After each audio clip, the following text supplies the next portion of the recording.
अक्सर कहा जाता है past is the gateway to future. तो अगर आपको फ्यूचर में अच्छा करना है तो आपको पास्ट को देखना पड़ेगा, और ऐसे ही अगर आपको फ्यूचर में यूजीसी नेट एग्जामिनेशन में अच्छा परफॉर्म करना है तो आपको प्रीवियस ईयर के पेपर्स को देखना पड़ेगा। Hi friends, welcome back to study classes. तो माय डियर फ्रेंड्स, आज आपके साथ डिस्कस करने वाले हैं रिसेंटली कंडक्टेड नेट 2020 एग्जामिनेशन के प्रीवियस ईयर के सवालों को। सवाल जो पूछे गए थे बैंकिंग और फाइनेंशियल इंस्टीट्यूशंस वाले टॉपिक से हमारे रिसेंटली कंडक्टेड नेट 2021 एग्जामिनेशन में, उन्हें आपके साथ डिस्कस करने वाले हैं। आप सभी जानते हैं कि 3 शिफ्ट में एग्जाम हुआ था, तो हमारा जो यहाँ पर डिस्कशन रहेगा इसके अंदर हमने जो तीनों शिफ्ट के बैंकिंग और फाइनेंस से जुड़े हुए टॉपिक्स हैं, सवाल हैं, उनको पिकआउट कर लिया है और बहुत ही अच्छे तरीके से उनकी कवरेज यहां पे करने वाले हैं। तो आइए फटाफट से इस डिस्कशन को स्टार्ट करते हैं। चलिए, तो आगे बढ़ने से पहले एक बार फटाफट से आपको हमारे कोर्सेज के बारे में बता देते हैं। तो माय डियर फ्रेंड्स, अगर आप यूजीसी नेट कॉमर्स मैनेजमेंट के लिए प्रिपेयर कर रहे हैं तो हमारे पास बहुत से कोर्सेज हैं आपके लिए। आपके प्रीवियस ईयर्स की प्रैक्टिस करने के लिए अलग से कोर्स है, टेस्ट सीरीज है, और कंप्लीट कोर्स जो है उसमें आपकी एंड टू एंड सारी कवरेज हो जाती है आपके सिलेबस की। आप उसे भी रेफर कर सकते हैं, आपको सारी डिटेल्स हमारी वेबसाइट या फिर ऐप पे मिल जाएंगी। चलिए, तो यहां पे हमारे पास एक सवाल है, which of the following statements is correct relating to Indian financial system. तो हमारे इंडियन फाइनेंशियल सिस्टम के ऊपर सवाल है और पूछ रहे हैं कि कौन सी स्टेटमेंट यहां पे करेक्ट है यानी कि सही है। RBI has direct supervision over depositories and mutual funds. पहली स्टेटमेंट आपकी गलत होगी क्योंकि ये आपके सेबी के दायरे में आते हैं, ना कि आरबीआई के। Monetary control is exercised through cash reserve ratio and statutory liquidity ratio. तो सीआरआर और एसएलआर ये दोनों बहुत इंपॉर्टेंट टूल्स हैं हमारे आरबीआई के, जिसके थ्रू आरबीआई मॉनेटरी कंट्रोल हमारी इकोनॉमी पे रखता है, मनी सप्लाई को कंट्रोल करता है। तो आपकी सेकंड स्टेटमेंट बिल्कुल करेक्ट हो जाएगी। Primary dealers deal mainly in shares and mutual fund units. तो प्राइमरी डीलर जो है वो मेनली आपके गवर्नमेंट सिक्योरिटीज से जुड़े होते हैं और इसीलिए ये गलत हो जाएगी।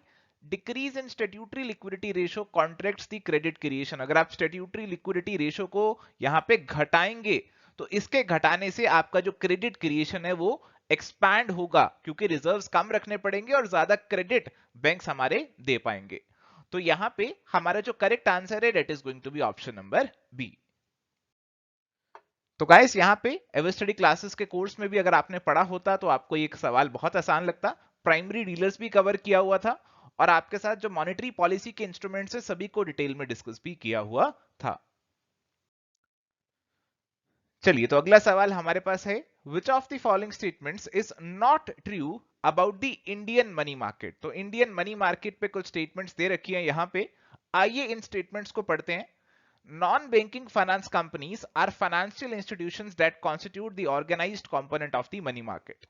तो हमारे देश के अंदर जो मनी मार्केट है उसके दो कंपोनेंट्स होते हैं, एक होता है ऑर्गेनाइज्ड कंपोनेंट और एक होता है अनऑर्गेनाइज्ड कंपोनेंट।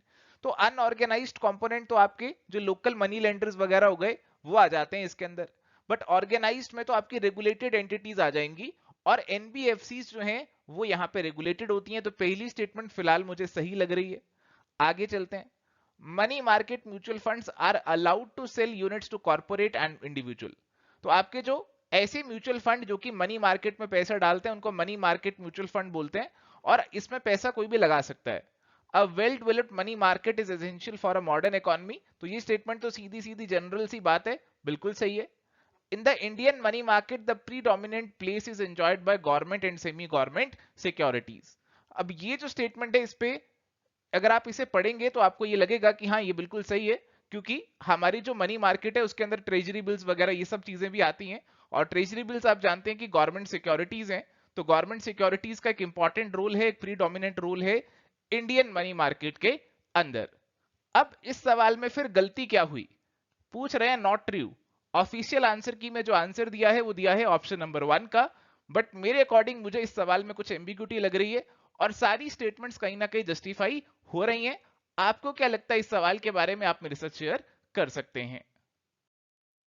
और माय डियर फ्रेंड्स, अगर आपने एवर स्टडी कोर्स से पढ़ा होता तो आपको segments of the Indian money market ये सब चीजें पढ़ाई गई थी और मनी मार्केट में जो पार्टिसिपेंट्स हैं वो सारी चीजें आपको क्लियर कराई गई थी। तो मेरे ख्याल से कोई इतना ज्यादा मुश्किल सवाल ये नहीं था, जनरल अंडरस्टैंडिंग से इसे अटेम्प्ट करना था, बट यहाँ पे एम्बिग्यूटी है कुछ ऑप्शंस के अंदर, जिस वजह से ये जो सवाल है वो थोड़ा सा यहां पे एम्बिगुअस हो जाता है और इस पे हम कुछ फाइनल कमेंट नहीं दे सकते।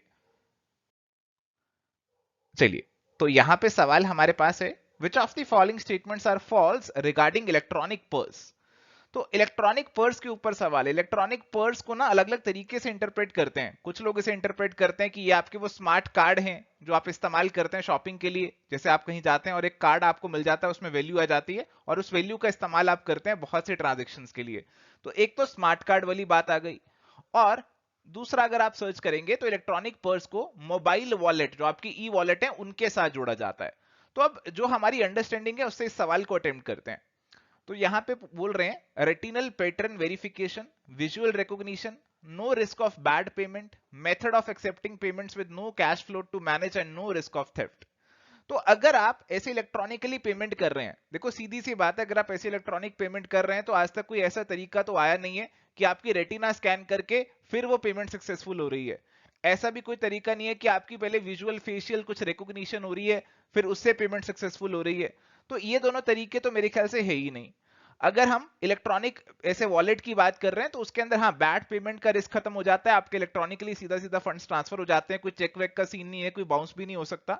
और यहाँ पे देखिए जी, it is a method of accepting payments बोला गया कि आपके जो जो सामान बेचने वाले लोग हैं, जो आपके वेंडर्स हैं, वो सामान बेचेंगे और उन्हें फटाफट से कैश मिल जाएगा, कोई टाइम यहाँ पे नहीं रहेगा और कोई थेफ्ट नहीं हो सकती, कोई कैश की चोरी नहीं हो सकती, कोई उनके गले में बहुत से पैसे नहीं पड़े रहेंगे जिसको कोई चुरा के ले जाएगा। तो सी और डी मुझे सही लग रहे हैं और ए और बी मुझे गलत लग रहे हैं। और इसी के अकॉर्डिंग जो आंसर यहाँ पे हमारे पास बनता है that is going to be option number 3।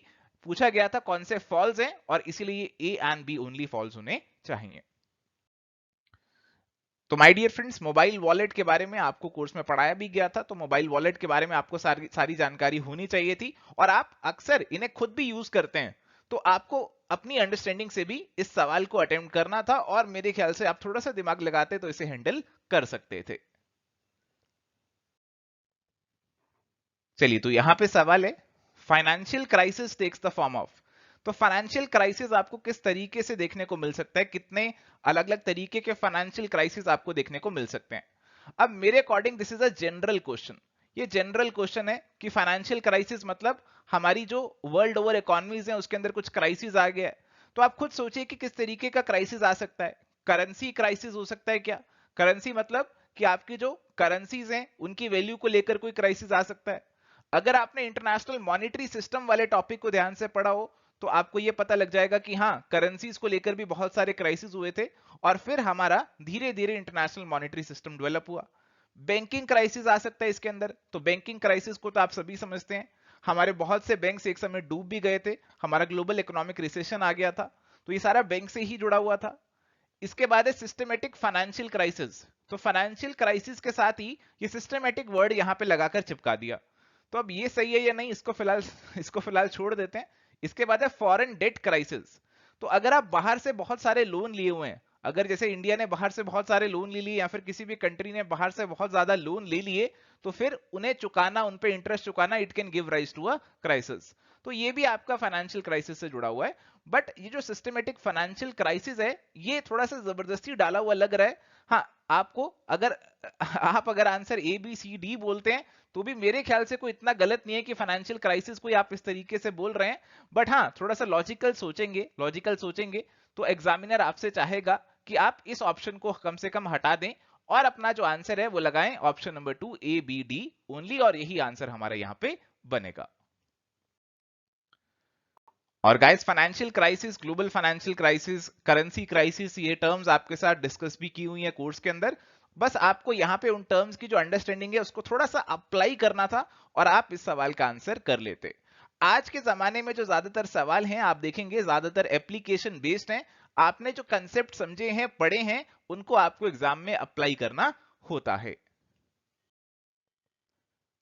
चलिए, तो यहां पे सवाल है मैच द फॉलोइंग से जुड़ा हुआ। तो इस सवाल के अंदर हमें सबसे पहले दिख रहा है market risk, financial risk, external business risk और इंटरनल बिजनेस रिस्क। तो मैचिंग करनी है। टर्म्स कोई ज्यादा मुश्किल नहीं है, आसान टर्म्स हैं, मैचिंग आसानी से आप इनकी कर सकते हैं। जैसे आप देखेंगे कि आपका जो मार्केट रिस्क है, मार्केट रिस्क आपका किससे जुड़ा होगा? मार्केट रिस्क आपकी जो मार्केट में कुछ वेरिएशंस आ रही हैं उससे जुड़ा होगा। तो अगर आपको फिलहाल पता नहीं चल रहा है तो इसे स्किप कर दो, और एक बार मैं कहता हूं कि आप लिस्ट 2 वाली टर्म्स को ना फटाफट से देख लो। लिस्ट 2 में लिखा हुआ है associated with the efficiency with which a firm conducts its operations within the broader environment imposed upon it।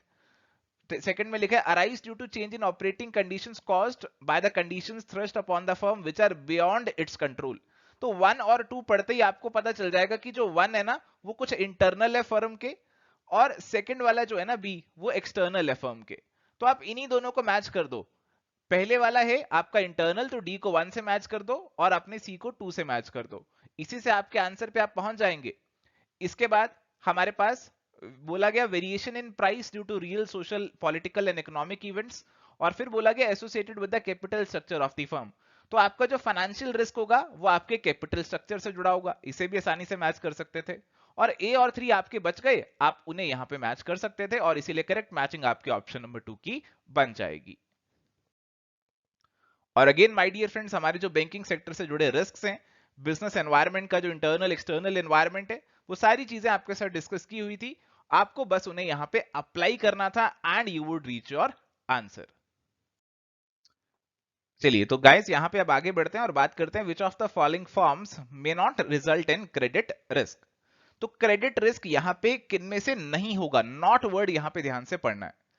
Principal और इंटरेस्ट अमाउंट में not be repaid in the case of direct lending. आपने loan दिया, आपको पैसा वापस नहीं आएगा, तो ये सबसे बड़ा क्रेडिट रिस्क है आपका। इन केस ऑफ गारंटी और letter of credit, a fund may not be forthcoming from the constituent upon the crystallisation of the liability. तो आपने किसी की गारंटी यहां पे किसी को लोन दिया था गारंटी पे, और अगर लायबिलिटी कल को अराइज होती है तो वो गारंटी फुलफिल नहीं होगी, या फिर आपने कोई लेटर ऑफ क्रेडिट इशू किया था और लेटर ऑफ क्रेडिट पे आपको पेमेंट करनी पड़ जाएगी, बट आपको दूसरी पार्टी से जिसका आपने गारंटी ली थी उससे कोई भरपाई नहीं होने वाली। तो ये भी आपके लिए क्रेडिट रिस्क की तरह ही है। आपने किसी का क्रेडिट कवर किया, बट आपको अब फाइनल नुकसान खुद झेलना पड़ेगा, क्योंकि वो पार्टी जिसको आपने कवर किया था वो आपको पैसे चुकाने वाली नहीं है। इसके बाद है जी फंड सिक्योरिटीज सेटलमेंट में not be affected in case of securities trading business. तो अगर आप सिक्योरिटीज को खरीद बेच कर रहे हैं, आपने किसी को सिक्योरिटी तो बेच दी, बट आपको सामने वाले से पैसे मिलेंगे या नहीं मिलेंगे, ये भी एक बहुत बड़ा रिस्क है। तो यहां पे भी कुछ क्रेडिट रिस्क का कंपोनेंट इन्वॉल्व हो जाएगा। तो ए और बी तो आएंगे आएंगे, सी आएगा कि नहीं ऑप्शन से देखेंगे। और डी बोला गया provide information for determining adequacy of the loan loss provision. तो ये तो बिल्कुल दूर दूर तक रिलेटेड नहीं है, तो आपका डी तो नहीं आएगा। सी और डी के साथ तो कोई मिलाकर ऑप्शन भी नहीं है, तो केवल हमारा जो not result in credit risk वाला ऑप्शन बनेगा, that is going to be D, यानी कि answer is going to be option number 4। Again my dear friends, आपके साथ क्रेडिट रिस्क को डिटेल में डिस्कस किया गया था, और साथ ही आपको यह भी समझाया था कि अगर आप सिक्योरिटीज में भी ट्रेडिंग कर रहे हैं तो उसके अंदर भी हमारी जो सेटलमेंट है वो गारंटी होनी चाहिए, क्योंकि रिस्क यहां पे इन्वॉल्व हो सकता है। आपको गवर्नमेंट सिक्योरिटीज के कंटेक्स्ट में बताया था, और ये सारी अंडरस्टैंडिंग अगर आपकी उस टाइम पे दिमाग में आ गई थी तो आप इस सवाल को भी सॉल्व कर लेते। चलिए अगला सवाल बहुत ही सीधा है। Which one of the following statements is true about under the Basel I Accord, BCBS Basel Committee on Banking Supervision fixed the minimum requirement of capital fund for banks act। तो यहां पे घुमा फिरा के पूछ यही रहे हैं कि बेसल 1 के अंदर आपकी कैपिटल रिक्वायरमेंट कितनी है, कितना रिस्क वेटेड एसेट्स का परसेंटेज आपकी कैपिटल होनी चाहिए। तो माय डियर फ्रेंड्स ये परसेंटेज हमारी 8% है, और इसीलिए आंसर यहां पे ऑप्शन नंबर 1 का बन जाएगा। तो गाइस बेसल 1 आपके साथ कवर किया था, और ये भी बताया था कि 8% की लिमिट जो है वो यहां पे रखी गई है। चलिए तो अगला सवाल हमारे पास है लिस्ट 1 और लिस्ट 2 की मैचिंग हमें यहां पे करनी है। और लिस्ट 1 में हमें कुछ लॉज दे रखे हैं जो कि इंश्योरेंस से जुड़े हुए हैं, और लिस्ट 2 के अंदर बेसिकली हमें कुछ ईयर्स दे रखे हैं। तो इन लॉज को इन ईयर्स के साथ हमें यहां पे मैच करना होगा।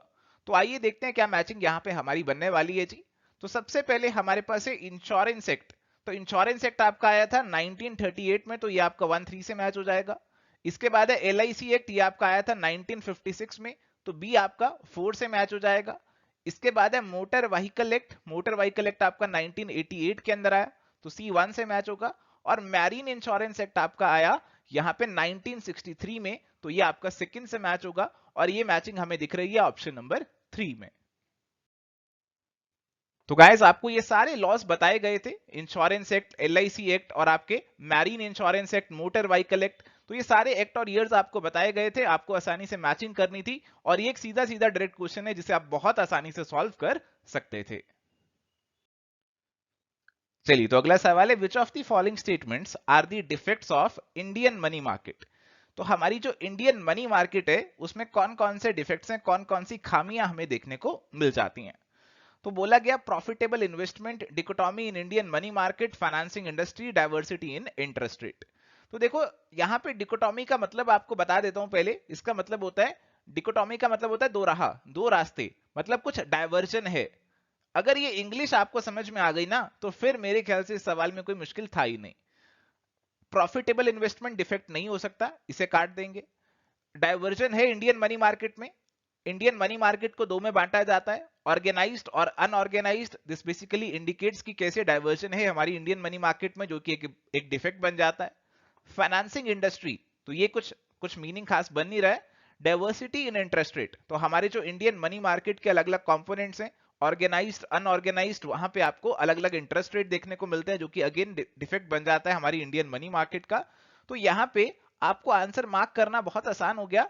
आपको पता है कि बी और डी हमारे डिफेक्ट हैं और इसीलिए राइट आंसर आपका option number 4 B and D only का बन जाएगा। और माय डियर फ्रेंड्स, आपके साथ क्लास में भी डिस्कस किए थे issues with the Indian money market, उसमें आपको अनऑर्गेनाइज सेगमेंट के बारे में बताया था और multiplicity and disparity of the interest rate के बारे में भी आपको सिखाया था। तो मेरे ख्याल से ये सवाल आपके लिए कोई इतना मुश्किल होना नहीं चाहिए था। चलिए तो यहां पे माय डियर फ्रेंड्स सवाल है, the reason put forth for the control over the activities of the international banks are. तो हमारे जो इंटरनेशनल बैंक्स हैं उन पे लगाम लगानी, उनकी एक्टिविटीज को कंट्रोल करना है, क्यों ऐसी रिक्वायरमेंट है हमें, इसके ऊपर सवाल पूछ रहे हैं। अब देखो इंटरनेशनल बैंक्स कोई ऐसा तो नहीं है कि कुछ ऐसा कंसेप्ट है जो कि आपको पता ही नहीं है, आप सभी जानते हैं कि हाँ इंटरनेशनल बैंक्स होते हैं। अब उनकी एक्टिविटीज को कंट्रोल क्यों करना चाहिए, आप पढ़िए ऑप्शंस और एक बार सोचिए कि हाँ क्यों करना चाहिए। पहला पॉइंट है कि these banks encourage inflation by adding stock of money supply through credit creation. अगर कोई इंटरनेशनल बैंक होगा, हमारे देश के अंदर भी बहुत से फॉरेन बैंक हैं, तो अगर वो हमारे देश में काम करेंगे तो जाहिर सी बात है क्रेडिट तो क्रिएट करेंगे ही करेंगे। क्रेडिट क्रिएट होगा तो उससे मनी सप्लाई इकोनॉमी में बढ़ेगी और आपका इन्फ्लेशन जो है वो मनी सप्लाई बढ़ने से बढ़ सकता है। तो पहला पॉइंट हमें कुछ कुछ सही लग रहा है, फिलहाल इसे टिक कर लो।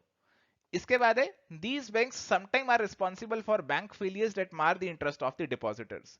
तो हाँ कई बार ये भी देखने को मिलता है कि एक बहुत बड़ा बैंक, इंटरनेशनल लेवल का बैंक, ऐसा हुआ भी है कि हमारा एक बहुत बड़ा इंटरनेशनल लेवल का बैंक कभी कभार फेल हो जाता है और उससे फिर हमारे जो डिपॉजिटर्स उस बैंक से जुड़े होते हैं उनका नुकसान हो जाता है और इसीलिए उन पर कंट्रोल लगाना जरूरी होगा। तो आप इसे भी एक बार टिक टिक लगा लीजिए। They cause unmanageable indebtedness among the borrowing governments by charging high interest rate. तो अब ऐसे जो फॉरेन बैंक है उनके पास पैसा तो होगा, अब वो पैसा हमारी जो गवर्नमेंट्स है वो भी बोरो कर सकती हैं, बट जो पैसा गवर्नमेंट को मिलेगा उस पर इंटरेस्ट देना पड़ेगा और वो इंटरेस्ट अगर बहुत ज्यादा होगा तो हमारी गवर्नमेंट के लिए मैनेज करना मुश्किल हो जाएगा। और ऐसे इसीलिए कोशिश होनी चाहिए कि इनके इंटरेस्ट पे कुछ कंट्रोल लगाया जा सके। तो ऐसा कुछ कंट्रोल की बात यहां पे भी हो रही है। They do not adhere to the credit allocation policy of the host government.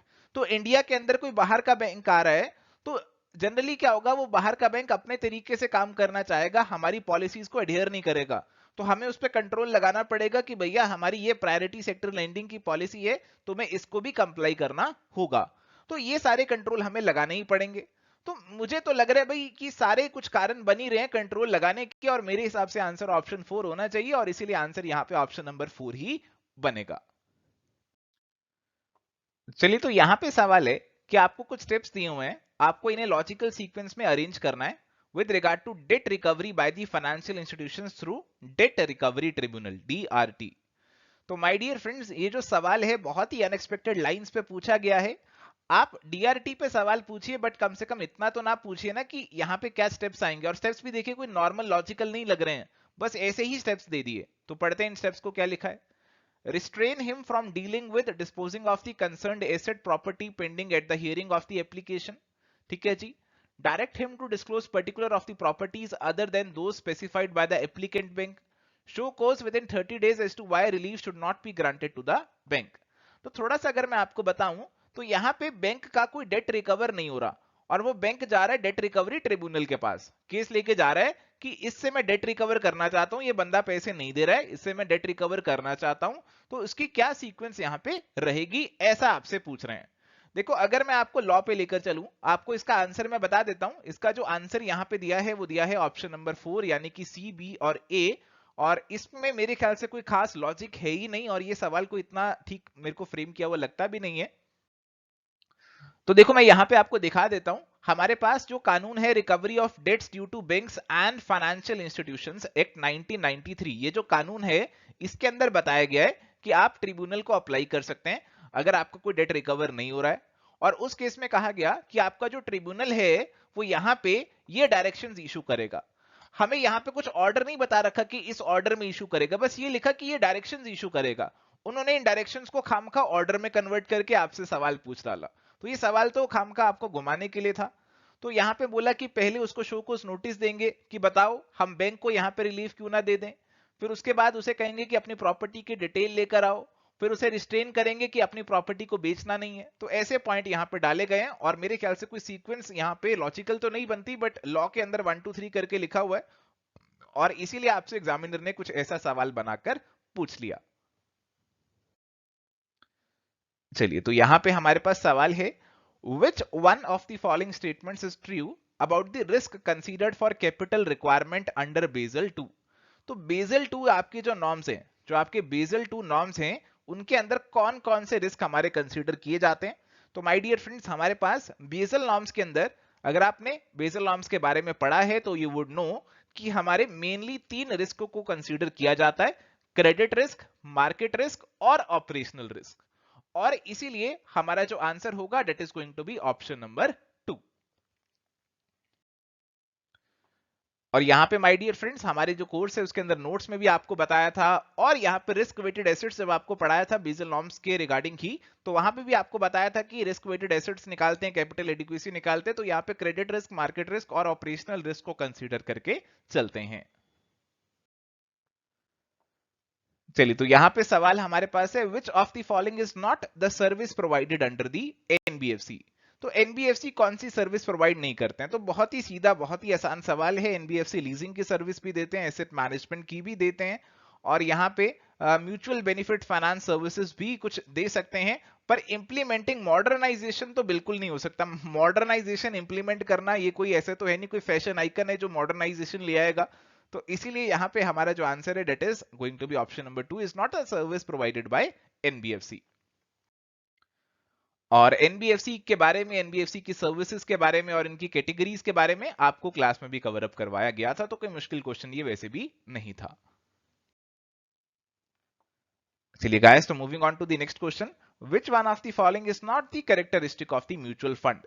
तो म्यूचुअल फंड का इनमें से कौन सा कैरेक्टरिस्टिक नहीं है। कंसिस्टेंट इन्वेस्टमेंट प्रोसेस, तो इन्वेस्टमेंट प्रोसेस एकदम कंसिस्टेंट तरीके से, सही तरीके से होता है। स्ट्रॉन्ग फंड मैनेजमेंट, तो फंड को मैनेज करने वाले स्ट्रॉन्ग अच्छे लोग होते हैं। अगला है diversity in interest rate. Diversity in interest rate तो अभी हमने पढ़ा ना कि ये आपका किससे जुड़ा हुआ है, तो ये आपका जुड़ा हुआ है मनी मार्केट से। Diversity in interest rate is related with money market. Okay, और यहां पे हमारे पास ऑप्शन नंबर 4 जो बनता है that is differences from the benchmark. तो हमारा जो बेंचमार्क इंडाइसेस होते हैं, सेंसेक्स और निफ्टी, इनको बीट करने की कोशिश म्यूचुअल फंड वाले करते ही रहते हैं। तो ये भी आपका फीचर बन सकता है, पर डाइवर्सिटी इन इंटरेस्ट रेट तो फीचर नहीं बनेगा और इसीलिए यही हमारा करेक्ट आंसर यहां पे हो जाएगा कि it is not the characteristic of mutual fund. और म्यूचुअल फंड के कैरेक्टरिस्टिक्स माय डियर फ्रेंड्स आपके साथ कोर्स में भी डिस्कस किए गए थे। चलिए तो यहां पे हमारे पास सवाल है, which of the following is not an approach to the structure of the Indian financial system. तो हमारे इंडियन फाइनेंशियल सिस्टम को अगर आपको समझना है तो उससे जुड़ी हुई कौन सी अप्रोच नहीं है। बट अगर आप इन स्टेटमेंट्स को पढ़ेंगे तो आप देखेंगे, तो बेसिकली ये पूछना चाह रहे हैं कि कौन सी स्टेटमेंट यहां पे गलत है। नॉट वर्ड बेसिकली है कि कौन सी स्टेटमेंट यहां पे गलत है। तो आपको ये सारे वर्ड्स को ना बहुत ध्यान से पढ़ना होता है। अब सवाल है, अब brokerage can be either full service और डिस्काउंट। तो ब्रोकरेज हमारे पास दो तरीके की हो सकती हैं। अगर आपको इनके बारे में नहीं पता है तो अभी आप स्टेटमेंट को छोड़कर आगे भी बढ़ सकते हैं, बट मैं आपको बता देता हूं। फुल सर्विस और डिस्काउंट ब्रोकरेज। फुल सर्विस का मतलब है कि ये ब्रोकरेज आपको बहुत सारी पूरी हर तरह की सर्विस प्रोवाइड कर रही है। तो आपको ब्रोकर्स की क्यों रिक्वायरमेंट होती है? बेसिकली अगर आपको कुछ शेयर्स की परचेजिंग सेलिंग करनी है, आपको कुछ मार्केट के अंदर इन्वेस्टमेंट करना है, तो फिर आप जनरली ब्रोकर्स के थ्रू करते हैं, ब्रोकर्स के पास जाते हैं, वो आपको सर्विसेज देते हैं और उसके बदले आपसे पैसे लेते हैं। तो जैसे आपने उनसे एडवाइस ली, आपने उनसे सर्विसेज ली और आपने कहा मुझे 10,000 रुपए लगाने हैं, उनका फिक्स होगा कि मुझे इस पे आपके 0.5% चार्ज करना है। तो यहाँ पे वो इसका 0.5% आपसे चार्ज कर लेंगे। अगर आपने 1 लाख लगाना है तो उसका 0.5%, 1 करोड़ लगाना है तो उसका 0.5% आपसे चार्ज कर लेंगे। इनकी बहुत सी ब्रांचेस भी होंगी और आपको पूरी सर्विस ये प्रोवाइड करेंगे। बट अब आज के समय में हमारे पास ऑनलाइन ऑनलाइन हो जाने से, बहुत सी चीजें ऑनलाइन हो जाने से डिस्काउंट ब्रोकर्स भी आ गए हैं। अब डिस्काउंट ब्रोकर का फायदा ये है कि इन्होंने ऑनलाइन वेबसाइट्स बना रखी है और आप इन पे जाएंगे तो आपको बहुत सारी ये फैसिलिटीज वैसे ऑनलाइन ही प्रोवाइड कर देंगे। ये आपको ट्रेंड्स वगैरह दिखा देंगे, बहुत सी और चीजें बता देंगे और उनको एनालाइज करके आप इन्वेस्ट कर सकते हैं। ये कोई भारी भरकम आपसे कमीशन चार्ज नहीं करेंगे, ये आपसे पर ट्रेड पे 10-20 रुपए ले लेंगे, चाहे आप 1 लाख लगाओ चाहे 1 करोड़ लगाओ, उन्हें इनसे कोई फर्क नहीं पड़ता। बट हाँ, इनकी सर्विसेज बहुत लिमिटेड होंगी। आपको खुद बस इनको देखकर, इनकी वेबसाइट को पढ़कर खुद अपना फाइनल डिसीजन लेना पड़ेगा। ये आपकी ज्यादा मदद नहीं कर पाएंगे और इसीलिए ये डिस्काउंटेड चार्जेस पे आपको सेवाएं प्रोवाइड कर देते हैं। इसके बाद financial system is concerned about money, credit and finance. तो फाइनेंशियल सिस्टम के अंदर यहां पे मनी भी आता है, क्रेडिट भी आता है, फाइनेंस भी आता है। बट कह रहे हैं कि तीनों टर्म्स आपस में जुड़ी तो हैं, बट इसके अंदर कुछ डिफरेंसेस भी हैं। तो मनी तो सिंपली आपका एक मीडियम ऑफ एक्सचेंज है। क्रेडिट का मतलब बेसिकली हम लेते हैं बोरोइंग से, लोन से। और फाइनेंस जो है बेसिकली एक स्पेशलाइज्ड फील्ड है जिसके अंदर हम मनी को पढ़ते हैं, क्रेडिट को पढ़ते हैं। तो ये सारी टर्म्स में कुछ माइन्यूट डिफरेंसेस हैं, तो बिल्कुल सही है। और इसके बाद है housing finance simply refers to providing finance for venture capital. तो सीधा सीधा मैं तो कह रहा हूं कि आपके लिए इतना आसान था कि सीधा सीधा आप जो है ना इसको हटा सकते थे कि हाउसिंग फाइनेंस के अंदर तो हम हाउसिंग के फाइनेंस के लिए पैसे देंगे, वेंचर कैपिटल के लिए थोड़ी देंगे। तो सीधा सीधा आप इसे गलत कर सकते थे। इसके बाद है financial instruments may also be divided according to the asset class which depends on whether they are debt based और इक्विटी बेस्ड। तो फाइनेंशियल इंस्ट्रूमेंट्स है, आप उन्हें डिवाइड कर सकते हैं कि कौन से एसेट में पैसा लगा रहे हैं, इक्विटी में लगा रहे हैं या डेट में लगा रहे हैं, उसके हिसाब से डिवाइड कर सकते हैं। तो ये भी स्टेटमेंट बिल्कुल सही हो जाती है।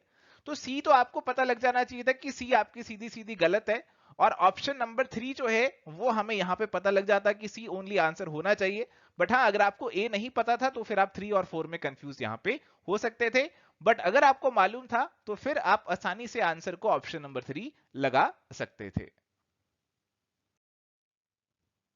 और my dear friends, national housing bank और हाउसिंग फाइनेंस के बारे में आपको कोर्स के अंदर भी पूरी जानकारी दे रखी थी। तो अगर आप वो नॉलेज को भी अप्लाई करते तो भी इस क्वेश्चन को आंसर कर पाते।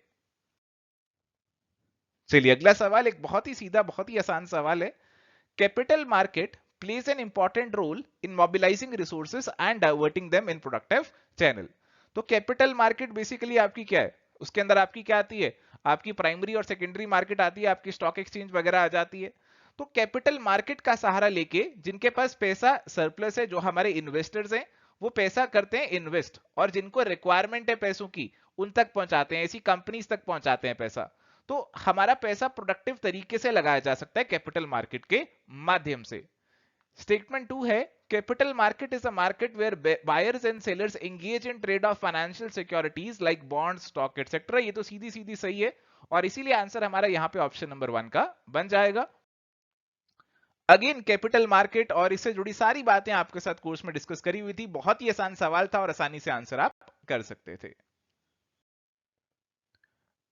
चलिए, तो यहां पे हमारे पास सवाल है लिस्ट 1 और लिस्ट 2 की मैचिंग हमें यहां पे करनी है। तो लिस्ट 1 के अंदर हमें दिया role of the commercial bank, NBFC service, non depository institution, depository institution. और लिस्ट 2 में भी कुछ बातें दे रखी हैं। तो लिस्ट 2 की बातें help to consumer, mutual saving bank, hire purchase और म्यूचुअल फंड। तो role of the commercial bank को मैच करना है, एनबीएफसी की सर्विस को मैच करना है। देखो एनबीएफसी की सर्विस को तो मैं आसानी से वैसे मैच कर ही सकता हूं। हायर परचेज जो है एक सर्विस है जो कि एनबीएफसी देते हैं, और आपको सी और डी में डिफरेंस क्लियर होना चाहिए, तभी आप आगे की मैचिंग कर पाओगे। तो प्यारे दोस्तों, आपका जो डिपॉजिटरी इंस्टीट्यूशन है, ये वो इंस्टीट्यूशन है जो कि लोगों से पैसे की फॉर्म में डिपॉजिट लेते हैं। जैसे आपके बैंक वगैरह होते हैं ना, लोगों से पैसे की फॉर्म में डिपॉजिट लेते हैं, तो ये आपके डिपॉजिटरी इंस्टीट्यूशन हो गए। नॉन डिपॉजिटरी वो हैं जो कि लोगों को कुछ फाइनेंशियल सेवाएं तो देते हैं बट लोगों से डिपॉजिट्स की फॉर्म में कुछ नहीं ले सकते, लोगों के ऐसे कुछ अकाउंट वकाउंट नहीं खोल सकते। तो इसके अंदर आपके म्यूचुअल फंड वगैरह आ जाएंगे। अब देखो नॉन डिपॉजिटरी इंस्टीट्यूशन को मैच करना है तो अब आप म्यूचुअल फंड से मैच कर सकते हैं, और डिपॉजिटरी को मैच करना है तो आप अपने बैंक से मैच कर सकते हैं, म्यूचुअल सेविंग बैंक। अब हमारे पास एनबीएफसी सर्विस को तो वैसे हमने हायर परचेज से मैच कर ही लिया था। और देखो यहाँ पे हमारा जो रोल ऑफ कमर्शियल बैंक है, रोल ऑफ कमर्शियल बैंक जो हमारे पास है वो बचा ही 1, तो ये हेल्प टू कंज्यूमर से मैच हो जाएगा, और इसीलिए आंसर हमारा यहाँ पे ऑप्शन नंबर जो ए है, ऑप्शन नंबर जो 1 है उसी का बन जाएगा। सो माय डियर फ्रेंड्स, आपके आपके नोट्स के अंदर भी कवर अप किया गया था हमारे अलग अलग तरीके के जो फाइनेंशियल इंस्टीट्यूशंस होते हैं, डिपॉजिटरी और नॉन डिपॉजिटरी इंस्टीट्यूशंस। अगर आपने इन्हें पढ़ा था तो आप इस क्वेश्चन को आंसर कर सकते थे।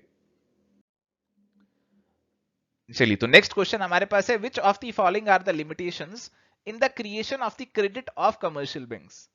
तो my dear friends, commercial banks जो हैं वो हमारे पास क्रेडिट क्रिएट करते हैं, क्रेडिट क्रिएट करते हैं। कमर्शियल बैंक्स आगे लोन देते हैं, लोगों से डिपॉजिट लेते हैं और आगे लोन देते हैं। अब इस प्रोसेस के अंदर कुछ लिमिटेशंस आ जाती हैं। अब यहां पे पॉइंट्स दिए हैं, उन्हें पढ़ लेते हैं एक बार। Amount of cash that commercial banks possess. तो कमर्शियल बैंक्स के पास कैश कितना है, एक तो इस पे डिपेंड करेगा। अगर कमर्शियल बैंक्स के पास कैश ज्यादा है, डिपॉजिट ज्यादा है, तो फिर वो ज्यादा लोन दे सकते हैं। तो अगर कैश कम है तो एक लिमिटेशन बन जाएगी। Supply of collateral security, commercial bank को लोन देने या क्रेडिट देना है तो वो कुछ गिरवी रखवाते हैं, कुछ कोलेटरल रखवाते हैं, अगर वो नहीं है तो ज्यादा लोन नहीं दे पाएंगे, क्रेडिट नहीं जनरेट होगा, लिमिटेशन बन जाएगी। Monetary policy of the central bank, अगर सेंट्रल बैंक आपको कहते हैं कि रिजर्व बहुत ज्यादा रखना है तो कमर्शियल बैंक को पैसा रिजर्व में ज्यादा रखना पड़ेगा और लोन देने के लिए पैसा कम हो जाएगा।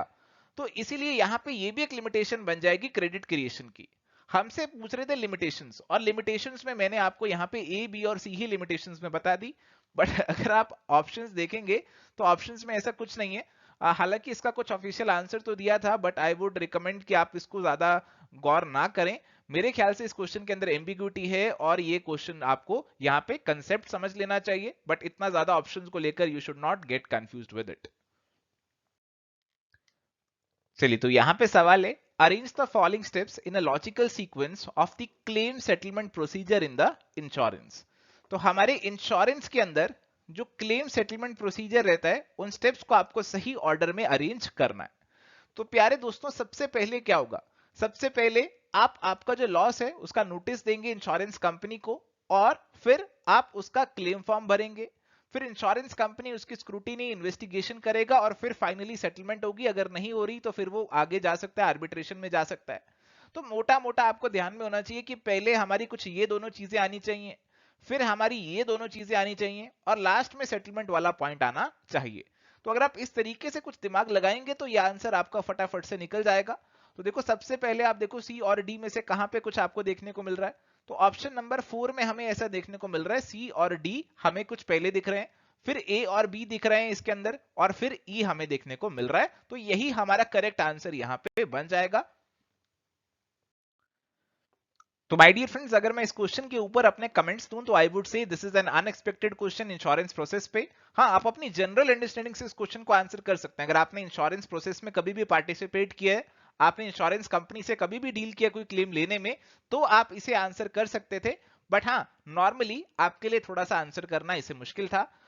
देखो, यहाँ पे जो स्टेप्स इन्वॉल्व होते हैं उसकी मैंने यहाँ पे ब्रीफ एक्सप्लेनेशन और डिस्क्रिप्शन भी दे दी है, और आप यहाँ पे इसे भी रीड आउट एक बार कर सकते हैं। तो पहले आपका नोटिस ऑफ लॉस आता है, फिर आपका क्लेम फॉर्म आप जो जमा कराते हैं, फिर उसकी स्क्रूटनाइजेशन इन्वेस्टिगेशन होती है, और फाइनली आपका क्लेम एक्सेप्ट होता है या फिर रिजेक्ट होता है, और फर्दर यहाँ पे आपकी जो केस है वो चल सकता है।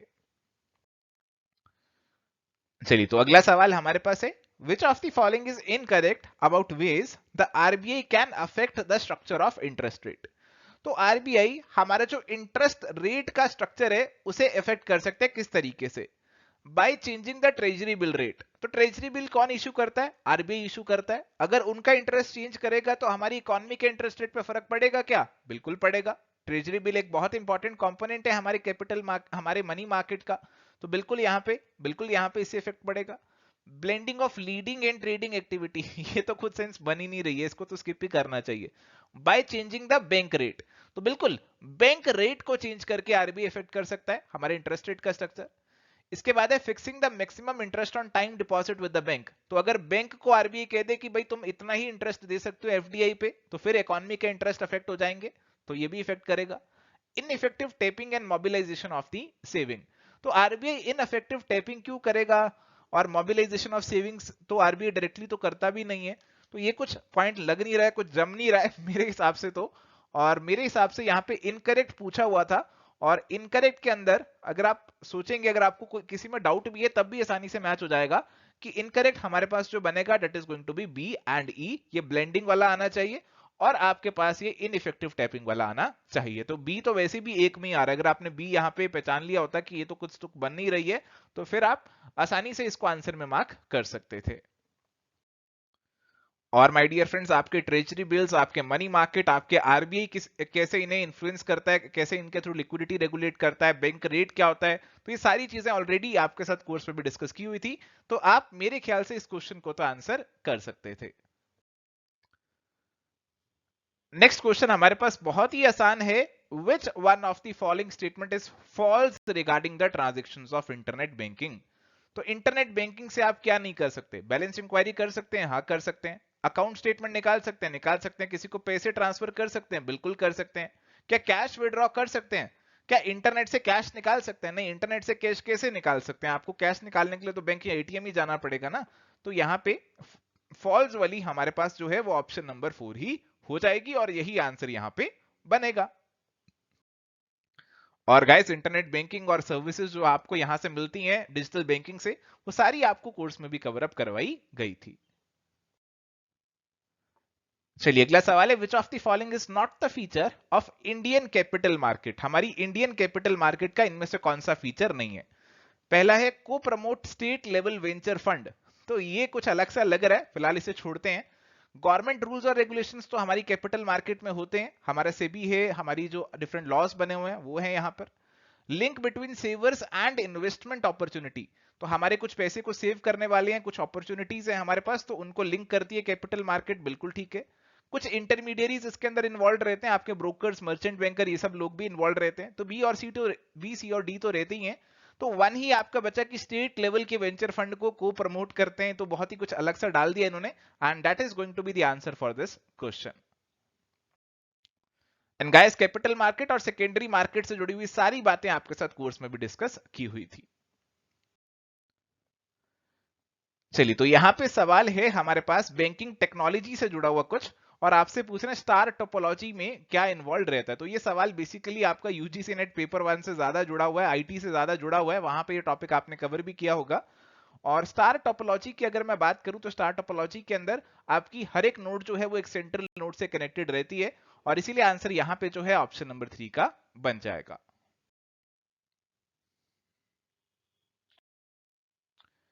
चलिए, तो यहां पे सवाल है, which of the following order is followed in the issue of shares under the fixed price offer method.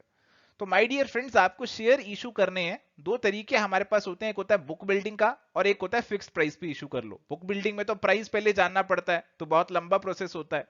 Fixed price में आपका प्राइस पहले ही फिक्स्ड होता है और आपको सीधे शेयर्स इशू करने हैं।